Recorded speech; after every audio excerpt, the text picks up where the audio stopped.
ஆண்டவராகிய இயேசுவின் நாமத்தில் தொலைக்காட்சி நேயர்களுக்கு அன்பின் வாழ்த்துக்கள்.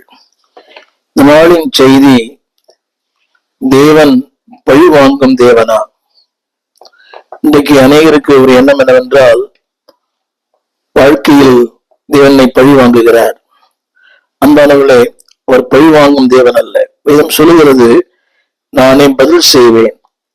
அதாவது தேவன் பழி வாங்குவதற்கு அன்பானவர்களே சில காரணங்கள் இருக்கலாம். பொதுவாக தேவன் பழி வாங்குவதில்லை. ஆங்கிலத்தில் சொல்வார் என்றால், God never retributions. அதாவது அவர் பழி வாங்கும் தேவன் அல்ல. அவரே சொல்லுகிறார், பழி வாங்குவது எனக்குரியது. மனித இயல்பு பழி வாங்க வேண்டும். இப்படி ஆகிலும் ஏதோ சந்தர்ப்பத்தில் மனிதனை பழி வாங்க வேண்டும் என்று மனிதன் துடிக்கிறான். இதைத்தான் காயின் ஆபேல் சம்பவத்தில் வாசிக்கிறோம். ஆனால் யோசேப்பின் வாழ்க்கையில யோசேப்புக்கு பழி வாங்கும் எண்ணம் இல்லை. தனக்கு துரோகம் செய்தவர்களையும் ஆதரித்தார்.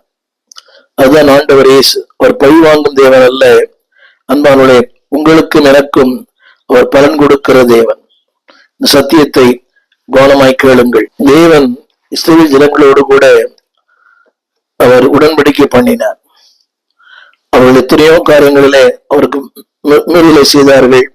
ஆண்டவருக்கு இன்னொரு பெயர் உடன்படிக்கையின் தேவன். உடன்படிக்கை அர்த்தம் என்னவென்றால், செக்யூரிட்டி, ஹெல்த், பொசஷன். தேவன் உங்களோடும் என்னோடும் அன்பானவர்களே உடன்படிக்கை பண்ணியிருக்கிறார். இஸ்ரவேல் ஜனங்களோடு அவர்கள் வனாந்திரத்தில் அவருடன் உடன்படிக்கை பண்ணினார். வாசிக்க கேளுங்கள். யாத்திராமத்து புஸ்தகம் 22ஆம் அதிகாரம் 30ஆம் வசனம்.